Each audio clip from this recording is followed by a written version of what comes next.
All right, this is Miss Vivian and DJ Free. here to talk about what's going on in this video and what we've been up to the past few weeks. So, Miss Free, Yes. what's going on? All right, so here in this video, we have something super exciting called a math relay. So this is something that myself and Hector piloted last week with about 10 of our third graders, and it ended up being really awesome and fun for us both, well, us as educators and the kids.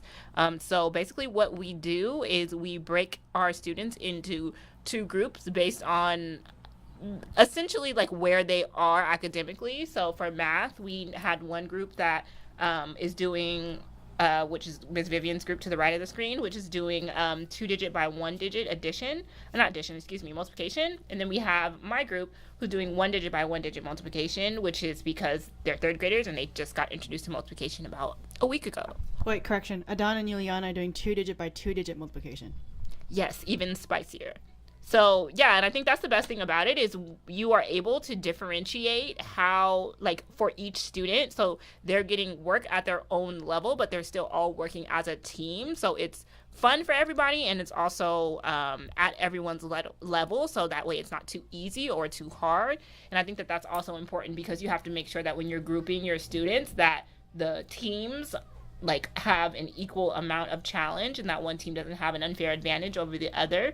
So for example, if you know that one student or one team is going to do all single digit addition, then maybe you want to have them do 10 problems while the people who are doing multiplication do 2 problems.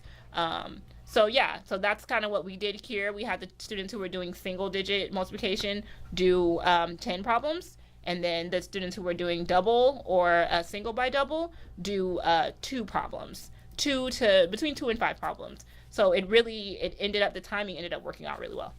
Oh, materials? Oh yeah. What do you need to play? So I love this because it takes 0 time to get prepared.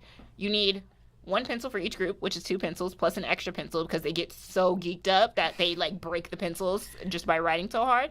So you need pencils, you need tape, pieces of tape to tape whatever anchor chart is relevant to whatever work you're doing on there. So right now, as you see, we have a multiplication chart. So they're accessing that to make sure that their answers are correct, and that way they can just get through quicker. And I think also something that we've realized as a specialist and just in special education is a lot of the times our students aren't transferring the skills that we teach them in our groups to the full group instruction. And so this is a great way for us to show them like how in the moment they can use the resources that we give them to help them feel more successful in class. Woo woo! All right, that wraps it up. Free bands out. Bye.